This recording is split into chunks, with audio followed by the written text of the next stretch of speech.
इयत्ता 7वी, विषय विज्ञान, धडा 5वा, अन्न पदार्थांची सुरक्षा. प्रस्तावना. मुलांनो, आज आपण अन्न पदार्थांची सुरक्षा कशा प्रकारे केली जाते याविषयी जाणून घेणार आहोत. आता मला सांगा की तुम्ही सगळे रोज शाळेत येताना डबा का घेऊन येता? सर, आम्हाला भूक लागते म्हणून. अगदी बरोबर. आपल्याला सर्वांनाच माहित आहे की अन्न, वस्त्र, निवारा या आपल्या मुख्य गरजा आहेत. हे अन्न ग्रहण केल्याने आपल्या शरीरातील कार्य करण्याची क्षमता वाढते. आपल्याला अन्नातून ऊर्जा मिळते. आपल्या शरीराची प्रतिकार शक्ती वाढते. त्यामुळे आपण निरोगी राहतो. पण हे अन्न म्हणजेच आपला आहार हा समतोल असणे गरजेचे असते. आणि तो समतोल राहण्यासाठी आपल्या अन्नामध्ये कर्बोदके, स्निग्ध पदार्थ, प्रथिने, खनिजे, जीवनसत्वे, तंतुमय पदार्थ, पाणी या सर्वांचे योग्य प्रमाण असणे गरजेचे असते. आता हा तक्ता पहा. यामध्ये कोणत्या पदार्थातून हे अन्न घटक मिळतात याची माहिती दिली आहे. मुलांनो, ज्वारी, बाजरी, गहू, तांदूळ ही तृणधान्ये आहेत. या तृणधान्यांतून आपल्या शरीराला कर्बोदके मिळतात आणि कर्बोदकांमुळे आपल्या शरीराला ऊर्जा प्राप्त होते आणि आपलं शरीर कार्यक्षम बनतं. तसेच कडधान्ये, सर्व डाळी, मांस, दूध या सर्व अन्न पदार्थांतून आपल्याला मिळणारा घटक म्हणजे प्रथिने. शरीराची वाढ होण्यासाठी प्रथिनांची खूप आवश्यकता असते. ही प्रथिने आपल्या शरीराची होणारी झीज भरून काढतात आणि शरीराची वाढ करण्यास मदत करतात. तिसरा पदार्थ म्हणजे तेल, तूप, लोणी इत्यादी. आपल्या रोजच्या अन्नात आपण नेहमीच तेलाचा वापर करतो आणि या वापरातून आपल्या शरीरास स्निग्ध पदार्थ मिळतात. या स्निग्ध पदार्थांपासून आपल्या शरीराला उष्णतेच्या स्वरूपात ऊर्जा मिळते. तसेच फळे आणि भाज्या यांच्यापासून आपल्या शरीराला खनिजे व जीवनसत्वे मिळतात. भाज्या आणि फळे हे तंतुमय पदार्थ आहेत. शरीरात रोगप्रतिकारक शक्ती निर्माण करणे आणि शरीराच्या जीवनावश्यक कार्य पार पाडण्यासाठी या जीवनसत्वांचा आणि खनिजांचा उपयोग होतो. तर अशा प्रकारे वेगवेगळ्या पदार्थातून आपल्या शरीरास पोषक घटक मिळतात. अन्न बिघाड. अन्न, वस्त्र, निवारा या आपल्या मूलभूत गरजा आहेत आणि प्रत्येक सजीवाला जगण्यासाठी अन्नाची गरज असते. आता आपल्याला माहित आहे की ज्वारी, गहू, बाजरी, तांदूळ, नाचणी, कडधान्ये, डाळी, तेल, तूप, लोणी, फळे, भाजीपाला या सर्व पदार्थांपासून आपल्या शरीराला कर्बोदके, स्निग्ध पदार्थ, प्रथिने, जीवनसत्व व खनिजे यांसारखे अन्न घटक मिळतात. या सर्व अन्न घटकांपासून आपल्या शरीराला ऊर्जा मिळते. त्यामुळे शरीराची वाढ होते. तसेच शरीराची झीज भरून रोगप्रतिकारक शक्ती वाढते. आपल्या शरीराच्या योग्य वाढीसाठी हे सर्व घटक आवश्यक असतात. पण जर का हे अन्न घटक ज्या पदार्थांतून मिळतात ते पदार्थच खराब झाले तर काय होईल? पहा, ही काही चित्रे दिली आहेत. त्यांचे तुम्ही नीट निरीक्षण करा आणि सांगा पाहू, या चित्रात काय दिसतंय? सर, या चित्रामध्ये उंदीर धान्याच्या गोणीतील धान्य खातोय. बरोबर. उंदरांनी असे करू नये म्हणून अन्न पदार्थ नेहमी नीट ठेवावेत. ते उंचावर किंवा अशा सुरक्षित जागी ठेवावे की जिथे उंदीर किंवा झुरळे फिरणार नाहीत आणि ते सुरक्षित राहतील याची सतत काळजी घेतली पाहिजे. मुलांनो, आता या दुसऱ्या चित्रात काय दिसते आहे ते सांगा बरं. सर, मुलगा रस्त्यावरील उघडे अन्न पदार्थ घेऊन ते खातोय. बरोबर आहे तुझं. उघड्यावरील अन्नावर अनेक माशा, धूळ बसते आणि हे अन्न आपण खाल्ले तर पोटाच्या तक्रारी सुरू होतात. अशा प्रकारचे अन्न पदार्थ बनविताना चांगल्या पाण्याचा वापर तसेच चांगल्या प्रकारच्या तेलाचा वापर होतो की नाही हे आपण पाहिले पाहिजे. नाहीतर त्याचे वाईट परिणाम आपल्या शरीरावर होतील. या तिसऱ्या चित्रात तुम्हाला काय दिसतंय ते सांगा. सर, एक माणूस भाजीवालीकडून भाजी विकत घेतोय, पण त्या भाजीवालीच्या शेजारी सगळा कचरा दिसतोय. म्हणजे ती अस्वच्छ जागेत बसलीये. अगदी बरोबर. म्हणूनच आपण भाजी खरेदी करताना ती स्वच्छ ठिकाणाहून विकत घ्यावी. शिवाय घरी गेल्यावर ती पाण्याने स्वच्छ धुवून घ्यावी आणि मगच तिचा अन्नासाठी वापर करावा. नाहीतर त्यावरील जीव जंतू आपल्या पोटात जातील. या शेवटच्या चित्रात काय दिसतंय ते सांगा बरं. सर, ओलसर जागी ठेवलेली धान्याची पोती दिसतायत. काही पोती फाटल्याने धान्य सांडलंय. बरोबर. अशा रीतीने धान्य ओलसर जागी ठेवले, साठवण्याची साधने योग्य नसली की धान्य खराब होते. तर मुलांनो, आपण जे काही वनस्पतीजन्य आणि प्राणीजन्य अन्नपदार्थ खातो ते चांगल्या दर्जाचे असणं आवश्यक असतं. नाहीतर असे अन्न खाल्ले तर आपण रोगास बळी पडू आणि आपली प्रकृती बिघडेल. अन्न पदार्थांचा रंग, वास, पोत, दर्जा, चव यांमध्ये बदल होणे आणि त्यातील पोषक द्रव्यांचा नाश होणे म्हणजेच अन्न बिघाड होय. अन्न बिघाडास कारणीभूत घटक. मुलांनो, आपण जे अन्न खातो ते खराब असता कामा नये. ते स्वच्छ आणि चांगले असायला हवे. हे खराब अन्न कसे असते हे समजण्यासाठी तुम्ही एक कृती करा. एक ब्रेडचा तुकडा घ्या. त्या ब्रेडवर थोडे पाणी टाका. पाणी टाकलेला हा ब्रेड हवाबंद डब्यामध्ये किमान 8 दिवस ठेवा. नंतर हा डबा 8 दिवसांनी उघडून पहा. तुम्हाला दिसेल की त्या डब्यातून अतिशय घाणेरडा असा वास येतोय आणि त्या ब्रेडवर बुरशी जमा झालीय. म्हणजेच त्यावर काळे हिरवे असे काही पदार्थ जमा झाले आहेत. असा पदार्थ हा खराब झालेला पदार्थ असतो. असे पदार्थ खराब होतात कारण त्यातील पाण्यामुळे सूक्ष्मजीवांची वाढ वेगाने होते. काही वेळा फळे तसेच फळांच्या साली काळपट पडतात. काही पदार्थांना कडवट किंवा नकोसा वाटणारा घाणेरडा वास येतो. शेंगदाणे जुने झाले की ते खावट लागतात आणि त्यांचा वासही नकोसा वाटतो. पदार्थ हे निसर्गतः खराब नसतात. त्यांची योग्य साठवणूक केली नाही, त्यावरील प्रक्रिया योग्य रीतीने केल्या नाहीत की हे पदार्थ बिघडतात. जसे काही वेळेस आपण अन्न रुचकर लागावे म्हणून जास्त शिजवतो, त्यामुळे त्या पदार्थातील पोषक घटक कमी किंवा नाहीसे होतात. तसेच साठवणीचे पदार्थ जसे गहू, तांदूळ किंवा कांदे हे अयोग्य जागी ठेवल्यास खराब होतात. काही वेळा अन्न पदार्थ उघडे ठेवले की ते पदार्थ माशा, मुंग्या, झुरळ, उंदीर यांच्या संपर्कात येतात. त्यामुळेही अन्न पदार्थ खराब होतात. काही वेळा पदार्थ एका ठिकाणाहून दुसऱ्या ठिकाणी नेत असताना ते एकमेकांवर पडून दाबले जातात. कधी फुटतात तर कधी कुचतात आणि जर योग्य वेळेत असे पदार्थ बाहेर काढले नाहीत की त्यासोबत इतर पदार्थही खराब होतात. उदाहरणार्थ, आंब्याच्या पेटीतील एक आंबा खराब झाला असेल तर त्यासोबत हळूहळू इतरही आंबे खराब होऊ लागतात. आता मला सांगा, बाजारातून आणलेली फळे ही खाण्यास योग्य किंवा अयोग्य आहेत हे कशावरून आपण ठरवतो? सर, फळाला कीड लागलेली आहे की नाही ते आधी पाहतो. बरोबर. फळांचा रंग काळपट होणे, चव बदलणे, फळांचा आंबट वास येणे असे अनेक बदल या फळांमध्ये घडतात आणि मग आपल्याला समजते की ते फळ खाण्यासाठी अयोग्य आहे. अति पिकलेली फळे खाण्यास अयोग्य ठरतात. अयोग्य हाताळणी केल्यास, अयोग्य ठिकाणी साठवण केल्यास किंवा अयोग्य वाहतुकीमुळे शेतीमाल खराब होतो.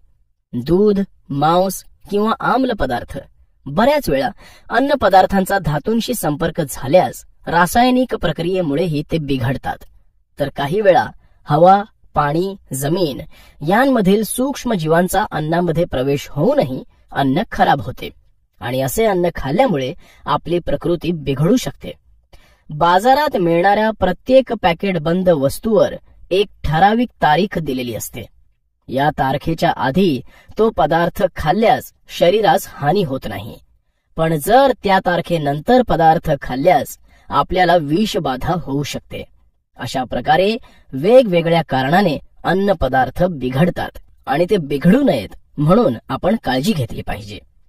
तुम्ही जेव्हा तुमच्या घरातील मंडळींसोबत किंवा मित्रमैत्रिणींसोबत बाहेर फिरायला जाता तेव्हा तुम्ही तुमच्या आवडीचे पदार्थ म्हणजे पावभाजी, पाणीपुरी, बर्गर, शेवपुरी असे पदार्थ खाता, पण ते अन्न खरंच स्वच्छ आणि चांगलं आहे का याचा आपण कधी विचार करत नाही. ते कुठे आणि कशा प्रकारे बनवलं आहे हे पाहत नाही. ज्याने कोणी ते अन्न पदार्थ बनवले आहेत त्याने खरंच स्वच्छ हात धुवून ते पदार्थ बनवले आहेत का हे पाहत नाही. तसेच हे पदार्थ बनवण्यासाठी जे पाणी वापरलं ते स्वच्छ होतं की नाही याची खात्री करून घेत नाही. पण हे सर्व करणं गरजेचं आहे, कारण हे उघड्यावरचे पदार्थ खाल्ल्यामुळे आपली प्रकृती बिघडू शकते, आपण आजारी पडू शकतो. अन्न नासाडी, फूड वेस्टेज. मुलांनो, आपला देश हा कृषीप्रधान देश आहे. आपल्या देशात शेतकरी वर्ग अगदी मोठ्या संख्येने आहेत, पण आजचे युग हे विज्ञान युग आहे. आज प्रचंड प्रमाणामध्ये वेगवेगळ्या क्षेत्रामध्ये वेगवेगळी संशोधने केली जातात. विज्ञान आणि तंत्रज्ञान यांच्या मदतीने आपल्या देशाने विविध प्रकारचे अन्नधान्य, फळे, भाज्या, मत्स्य उत्पादन तसेच दूध व दुग्धजन्य पदार्थांच्या उत्पादनामध्ये प्रचंड आघाडी घेतलीय. आपल्या देशामध्ये श्रीमंत, मध्यम आणि गरीब असे वर्ग आहेत. आपला भारत कृषीप्रधान देश आहे. तरीही या देशातील अनेक लोक असे आहेत जे आजही अन्नाशिवाय झोपी जातात. त्यांना एका वेळचे जेवणही मिळत नाही. असे होते कारण मोठ्या प्रमाणात अन्नाची नासाडी होते आहे. ही अन्न नासाडी दोन प्रकारची आहे: संख्यात्मक अन्न नासाडी आणि गुणात्मक अन्न नासाडी. या दोनही प्रकारांची माहिती आता आपण घेणार आहोत. संख्यात्मक अन्न नासाडी, क्वांटिटेटिव्ह वेस्टेज ऑफ फूड. मुलांनो, पहा, आपण एखादी भाजी बनवली आणि त्यामध्ये मीठ नाही टाकलं तर ती भाजी अळणी लागेल, आणि त्या भाजीमध्ये मीठ जास्त टाकलं तर ती भाजी खारट लागेल. म्हणजेच कोणतीही गोष्ट करताना त्यासाठी योग्य पद्धत आणि प्रमाण हे महत्वाचं असतं. शेतामधून आपल्याला सर्व अन्न मिळत असतं, पण शेती करण्याची पद्धत जर चुकीची असेल तर सर्व धान्याची नासाडी होते. उदाहरणार्थ, मुठीने पेरणे, अव्यवस्थित मळणी करणे, अयोग्य साठवण, वितरणाच्या चुकीच्या पद्धतीचा वापर करणे, अशामुळे अन्नाची नासाडी होऊ शकते. कधी कधी आपण लग्नाच्या पंक्तीला जेवायला बसलो असताना आग्रहाखातर आपल्या ताटात अधिक अन्न वाढले जाते. अशा वेळी जरी आपल्याला ते अन्न नको असले तरीही आपल्याला नाही सांगता येत नाही. शेवटी आपल्याला ते अन्न संपत नाही म्हणून आपण ते टाकून देतो. अशा वेळी या अन्नाची नासाडी होते. कधी कधी आपण जास्त प्रमाणात फळे किंवा इतर खाऊचे पदार्थ आपल्या घरी आणतो. बऱ्याच वेळा ते पदार्थ किंवा फळे संपूर्ण खाल्ली जात नाहीत आणि मग ते खराब झाले की टाकून दिले जातात. अशा वेळी ही अन्नाची नासाडी होते. तर मुलांनो, हे सर्व पदार्थ जास्त प्रमाणात घेतल्याने त्यांची नासाडी होते. म्हणून संख्येने जास्त होणाऱ्या पदार्थांची जेव्हा नासाडी होते तेव्हा अशा पदार्थांना संख्यात्मक अन्न नासाडी असे म्हणतात. अशी नासाडी होऊ नये म्हणून ज्यांना जेवढ्या अन्नाची गरज आहे तेवढेच अन्न त्यांना द्यायला हवे, किंवा जर जास्त अन्न झाले असेल तर ते त्याच वेळी इतर कुणाला तरी देऊन त्या अन्नाची नासाडी थांबवायला हवी. गुणात्मक अन्न नासाडी, क्वालिटेटिव्ह वेस्टेज ऑफ फूड. समजा जर आपण भाजी निवडली, मग ती भाजी चिरली आणि नंतर ती भाजी धुवून घेतली, तर ही पद्धत योग्य आहे का? नाही सर. बरोबर. नेहमी आधी भाज्या धुवून घ्याव्यात आणि मग चिराव्यात, कारण चिरलेली भाजी धुतली तर त्यामधील सर्व पोषण तत्वे निघून जातात आणि मग त्या भाज्यातून आपल्या शरीराला योग्य ती पोषण तत्वे मिळत नाहीत. काही वेळा पदार्थ आकर्षक दिसण्यासाठी त्यांमध्ये रासायनिक पदार्थ मिळवले जातात. उदाहरणार्थ, बाजारात पाठवण्यासाठी आंबे लवकर पिकावेत म्हणून रासायनिक द्रव्याचा वापर केला जातो, किंवा त्यांच्यावर जास्त रासायनिक द्रव्यांची फवारणी केली जाते. त्यामुळे असे आंबे जरी बाहेरून पिकलेले दिसत असले तरीही ते खाण्यास आंबट असतात किंवा आतून ते खराब झालेले असतात.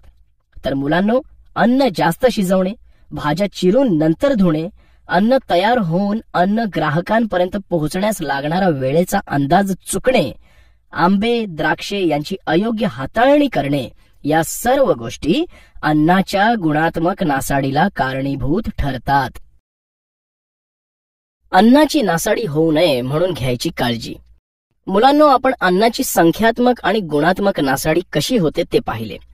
तर अशा प्रकारची अन्नाची नासाडी थांबवण्यासाठी आपण काही गोष्टी करणे गरजेचे आहे. जसे आवश्यक असेल तेवढेच अन्न ताटात वाढून घेतले पाहिजे. स्वयंपाक आवश्यक असेल तेवढाच करावा. आवश्यक तेवढेच अन्नधान्य, फळे, भाज्या यांची खरेदी केली पाहिजे. आपला अधिक खरेदीचा मोह टाळला पाहिजे. शिल्लक राहिलेले अन्न टाकून देऊ नये, तर त्याचा योग्य पद्धतीने पुन्हा वापर केला पाहिजे. ताटामध्ये घेतलेलं सर्व अन्न संपवलं पाहिजे. अन्नधान्य किंवा इतर पदार्थांची योग्य पद्धतीने साठवणूक केली पाहिजे. उदाहरणार्थ, फळे, भाज्या, दूध इत्यादी. हवाबंद डबे, बाटल्यांमधील पदार्थांची वापरण्याची अंतिम तारीख पाहून त्या तारखेपूर्वीच पदार्थ वापरले पाहिजेत.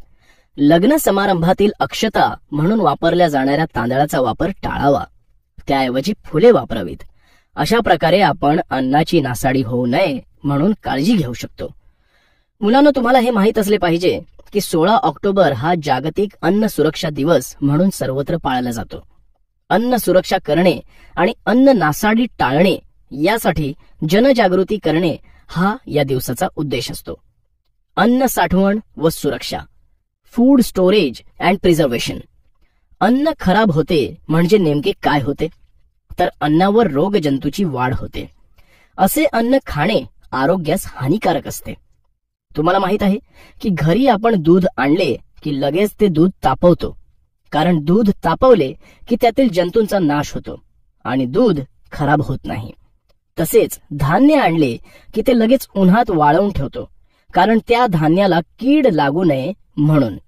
आपण जर गरम अन्न आपल्या जेवणाच्या डब्यात भरले की त्या अन्नातून वाफा बाहेर येतात आणि डब्यातील अन्न ओलसर होते. काही वेळा ते खराबही होते. म्हणून आपण डब्यात अन्न भरताना ते थंड करून मग भरतो. म्हणजेच वाळविणे, शिजविणे, सुकविणे, उकळणे, हवाबंद डब्यात ठेवणे या सर्व अन्न पदार्थ सुरक्षित साठविण्याच्या पद्धती आहेत. अशा पद्धतीमुळे अन्न पदार्थात होणारी सूक्ष्म जीवांची वाढ रोखली जाते आणि ते खराब होत नाही. अन्न रक्षण व परिरक्षण. मुलांनो, समजा एक धान्याची गोण आहे आणि मी ती ओलसर जागेवर ठेवली आणि 5 ते 6 दिवसांनी मी पाहिले तर काय दिसेल? सर, त्या धान्यावर सूक्ष्म जीवांची वाढ होऊन त्या धान्याला कीड लागलेली असेल आणि ते धान्य खराब झालेले असेल. अगदी बरोबर. म्हणजेच वेगवेगळ्या कारणांनी अन्नातील सूक्ष्म जीवांची वाढ होऊन ते खराब होणे, त्यांना कीड लागणे आणि त्या सर्वांपासून अन्न सुरक्षित ठेवणे म्हणजेच अन्न रक्षण होय. अन्न परीक्षण. मुलांनो, आपण पाहिलंय की दूषित पाण्यामुळे जंतूंची वाढ होते. शेंगदाण्याला खवट वास येतो. ओलसर झालेले अन्नपदार्थ डब्यात झाकून ठेवले की ते खराब होतात. असे अन्न खराब होऊ नये म्हणून त्यामध्ये परिरक्षकांचा वापर करतात. अन्नामधील अंतर्गत घटकांमुळे होणारा बिघाड टाळून अन्न दीर्घकाळ टिकविण्यासाठी त्यामध्ये वेगवेगळ्या परिरक्षकांचा वापर करणे यालाच अन्न परिरक्षण असं म्हणतात. अन्न आणि औषध प्रशासन, FDA. मुलांनो, FDA ही अन्न आणि औषध यांचे प्रमाणीकरण करून त्यांच्या निर्मितीवर व वाटपावर नियंत्रण ठेवणारी शासकीय यंत्रणा आहे. अन्न सुरक्षितता आणि मानांकने कायदा 2006 अनुसार भारतीय अन्न सुरक्षितता आणि मानांकने प्राधिकरण म्हणजेच FSSAI या संस्थेची स्थापना करण्यात आलेली आहे. अन्न रक्षण पद्धती. अन्नाचे रक्षण करण्यासाठी, त्याची काळजी घेण्यासाठी विविध पद्धती अस्तित्वात आहेत. त्यांचा आता आपण अभ्यास करणार आहोत. गोठणीकरण. तुम्ही कधी मच्छी मार्केटमध्ये गेला आहात का? त्या ठिकाणी तुम्ही पाहिलं असेल की मासे विकणारी माणसे ज्या पेटीमध्ये मच्छी आणतात त्या पेटीमध्ये बर्फ असतो. मासे लवकर खराब होऊ नयेत म्हणून ते त्या पेटीत बर्फ ठेवतात. कमी तापमानाला अन्नातील जैविक व रासायनिक प्रक्रियांचा वेग मंदावतो. त्यामुळे अन्नपदार्थ खूप काळ टिकू शकतात. यासाठीच आपण शीत कपाटाचा म्हणजेच फ्रीजचा वापर करतो.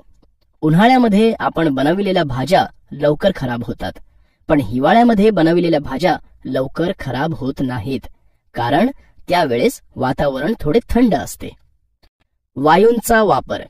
मुलांनो, कुरकुरे, लेज, वेफर्स आणि इतर खाद्यपदार्थ हवाबंद पिशव्यांमध्ये बंद करताना नायट्रोजन वायूचा उपयोग करून त्यातील कीटक आणि बुरशीच्या वाढीला आळा घालता येतो. धुरीकरण. काही वेळा अन्न संरक्षित राहण्यासाठी त्यावर धूर देऊन ते अन्न सुरक्षित केले जाते. या धुरामध्ये ॲल्युमिनियम फॉस्फाईडचा वापर केला जातो. कीटकनाशकांचा वापर. या पद्धतीत धान्य पोत्यामध्ये भरल्यानंतर शेतकरी मॅलेथिओनचा फवारा पोत्यांवर मारतात. किरणीयन. या पद्धतीत आयनीभवन करणाऱ्या किरणांचा मारा अन्न पदार्थांवर केला जातो. उदाहरणार्थ, उच्च ऊर्जायुक्त इलेक्ट्रॉन तोरकांद्वारा म्हणजेच ॲक्सिलेटरद्वारा निर्मित क्षकिरण, किरणोत्सारी समस्थानिकांद्वारे उत्सर्जित गॅमा किरण इत्यादी. या प्रक्रियेमुळे सूक्ष्मजीव, बुरशी व कीटकांचा नाश होतो फळांच्या पिकण्याचा कालावधी वाढल्यामुळे त्यांची हानी कमी होते. तसेच अंकुरणाची प्रक्रिया मंद झाल्यामुळे बटाटे, कांदे इत्यादी अन्नपदार्थ जास्त कालावधीसाठी टिकू शकतात. महाराष्ट्रातील लासल गावामध्ये कांद्यावर व बटाट्यावर आणि नवी मुंबई इथे मसाल्याच्या पदार्थांवर किरणीयन करतात अशी संयंत्रे असलेली केंद्रे उभारण्यात आली आहेत. त्यामुळे कांदे, बटाटे हे लवकर अंकुरित न होता ते जास्त काळ टिकतात. परिरक्षकांचा वापर. अन्न रक्षण करण्याच्या नैसर्गिक परिरक्षक आणि रासायनिक परिरक्षक अशा 2 पद्धती आहेत. यातील नैसर्गिक परिरक्षक म्हणजे निसर्गतः सहज उपलब्ध असणारे पदार्थ, उदाहरणार्थ मीठ, साखर, तेल यांचा वापर करणे इत्यादी.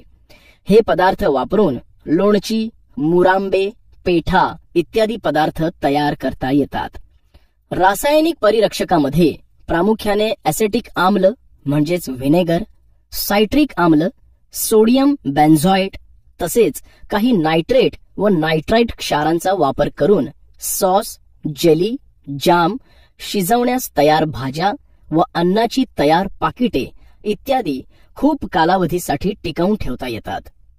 पाश्चरीकरण. पाश्चरीकरण पद्धतीने दूध किंवा तत्सम पदार्थ विशिष्ट तापमानापर्यंत, उदाहरणार्थ दूध 80 अंश सेल्सिअसला 15 मिनिटे तापवले जाते आणि नंतर ताबडतोब ते थंड केले जाते. यामुळे दुधातील सूक्ष्म जीवांचा नाश होऊन ते दीर्घकाळ टिकते. वाढलेल्या तापमानाचा वापर करून अन्न पदार्थांमध्ये सूक्ष्म जीवांची वाढ रोखून त्यांची गुणवत्ता टिकवून ठेवण्याची पद्धती जीवाणूशास्त्रज्ञ लुई पाश्चर यांनी विकसित केली. अन्न भेसळ. मुलांनो, आपल्याला भूक लागली की आपण जेवण करतो म्हणजेच आपण अन्न खातो. आपण जे अन्न खातो त्यामधून आपल्याला अन्न घटक मिळतात. सर्व सजीवांना अन्नाची गरज असते. सकाळी उठल्यापासून ते रात्री झोपेपर्यंत आपण काही ना काहीतरी खातच असतो. उदाहरणार्थ फळे, भाज्या, दूध इत्यादी. आपण जे अन्न खातो ते सकस आणि शुद्ध असेल तर आपलं आरोग्य चांगलं राहतं. हेच अन्न जर भेसळयुक्त असेल तर आपल्या शरीराला ते हानिकारक असतं. अन्न पदार्थ विकताना अधिक फायदा करून घेण्यासाठी त्यात एखादा स्वस्त, अतिरिक्त वा कमी दर्जाचा पदार्थ मिसळला जातो. त्यालाच अन्नाची भेसळ म्हणतात. भाज्या, दूध, मसाल्याचे पदार्थ, कडधान्य अशा प्रत्येक पदार्थामध्ये भेसळ आढळते. भेसळयुक्त अन्नामुळे लहान मोठे, गरीब श्रीमंत सर्वांच्याच आरोग्याला धोका पोहोचतो. अन्नातील वेगवेगळ्या भेसळीचे वेगवेगळे परिणाम होतात. काही भेसळीच्या पदार्थांमुळे पोटाचे आजार किंवा विषबाधा होऊ शकते. काही प्रकारचे भेसळयुक्त अन्न दीर्घकाळ खाल्ल्याने शरीरातील अवयवांच्या कार्यावर विपरीत परिणाम होतात. तसेच कॅन्सर सारखे दुर्धर रोग होण्याचा धोका संभवतो. मुलांनो, मग तुम्ही सांगा की तुम्ही अशी कधी कोणती भेसळ पाहिली आहे का? हो सर, गव्हामध्ये खूप खडे व माती असते आणि तुपामध्ये कमी दर्जाचं तेल वापरून त्याची भेसळ करतात. बरोबर आहे. अशाच आणखी काही प्रकारच्या भेसळी मी तुम्हाला सांगतो. जसे अन्न पदार्थातील काही महत्वाचे घटक काढून घेतले जातात. उदाहरणार्थ दुधातील स्निग्धांश तसेच लवंग, वेलदोडे यांचे अर्क काढून घेतले जातात. तसेच पदार्थात कमी प्रतीचा स्वस्त पदार्थ किंवा अपायकारक रंग मिसळला जातो. पदार्थात अपायकारक पदार्थ वापरले जातात. उदाहरणार्थ बारीक दगड, खडे, लोखंडी चुरा, युरिया, लाकडी भुसा इत्यादी. फळांना अधिक स्वादिष्ट आणि आकर्षक बनवण्यासाठी त्यांना रासायनिक पदार्थांचे इंजेक्शन दिले जाते. दूध विक्रेते दुधाची स्निग्धता वाढावी म्हणून दुधात युरिया मिसळतात. आपले नुकसान कमी व्हावे म्हणून कित्येक विक्रेते हवाबंद डबे आणि पाकिटे यांच्यावरची एक्सपायरी डेट बदलतात. आकर्षक व पिवळी धमक पिकल्यासारखी दिसणारी केळी तसेच अन्य काही फळे पिकवण्यासाठी कॅल्शियम कार्बाइड व इतर काही रसायनांचा वापर केलेला असतो. शीतपेयांमध्ये अनेकदा कार्बोनेटेड सोडा, फॉस्फरिक ऍसिड इत्यादी घटक पदार्थ वापरलेले असतात. तर अशा प्रकारे विविध प्रकारची भेसळ अन्न पदार्थात केली जाते. अन्न भेसळ कशी शोधाल? मुलांनो, पदार्थात जर अन्न भेसळ झाली असेल तर ती ओळखायची कशी ते आपण या प्रयोगांद्वारे समजून घेऊ. दूध. तुम्हाला तर माहीतच आहे की आजकाल दुधामध्ये पाण्याची भेसळ असते. तर ही भेसळ ओळखण्यासाठी सर्वात आधी दुधाचा एक थेंब काचपट्टीवर ठेवून काचपट्टी तिरकी करून घ्या. त्यामुळे दुधाचा थेंब खाली ओघळेल. जर काचपट्टीवर ओघळण्याची पांढरी खूण दिसली नाही तर दुधात पाणी मिसळलेले आहे हे आपल्याला सहज दिसून येते. तसेच या दुसऱ्या प्रयोगाद्वारे आपण दुधातील भेसळ ओळखू शकतो. यासाठी एका वाटीमध्ये थोडे दूध घ्या.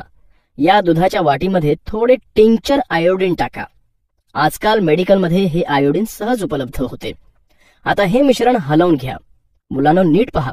ह्या दुधाचा कलर बदलायला लागला आणि आता तो वांगी रंगासारखा झाला आहे. म्हणजेच यामध्ये भेसळ झाली आहे. दुधाचा कलर जर बदलला नसता, तो पांढराच राहिला असता तर त्यामध्ये भेसळ नाही असे सिद्ध झाले असते. लाल मिरची पावडर. मुलांनो, तुमची आई जेवण बनविताना बऱ्याच भाज्यांमध्ये मिरची पावडर वापरत असेल, पण त्या मिरची पावडर मध्ये ही भेसळ असू शकते. ही भेसळ ओळखण्यासाठी 1 चमचा मिरची पावडर एका ग्लासमध्ये घेऊन त्यात अर्धा ग्लास भरेल एवढे पाणी घ्या आणि ते मिश्रण ढवळून 5 मिनिटे स्थिर करण्यासाठी ठेवा. 5 मिनिटांनंतर निरीक्षण केल्यानंतर असे दिसून आले की त्या पाण्याच्या तळाशी लाल थरांचा साठा जमा झालेला आहे. तर मिरची पावडरमध्ये विटांची भुकटी मिसळलेली आहे असे समजावे. हळद. हळदीमध्ये झालेली भेसळ ओळखण्यासाठी परीक्षा नळीमध्ये चिमूटभर हळद पावडर घेऊन त्यात थोडे पाणी टाका व मिश्रण ढवळा. आता त्यात थोडे तीव्र हायड्रोक्लोरिक आम्ल टाका. तीव्र हायड्रोक्लोरिक आम्लामुळे मिश्रणाला लालसर रंग आला आहे. हळद पावडरमध्ये मेटॅनिल येलोची भेसळ असल्यास हा रंग कायम राहतो. रवा. आता आपण रव्यामधील भेसळ पाहूयात. 1 वाटी रवा घ्या आणि त्या रव्यातून एक चुंबक फिरवा. बघा मुलांनो, या चुंबकाला काळे काळे छोटे कण चिकटलेले दिसत आहेत. म्हणजे त्या रव्यामध्ये लोह कणांची भेसळ झालेली आपल्याला दिसून येते. मध. मुलांनो, मधातील भेसळ ओळखण्यासाठी 1 ग्लास पाणी घ्या.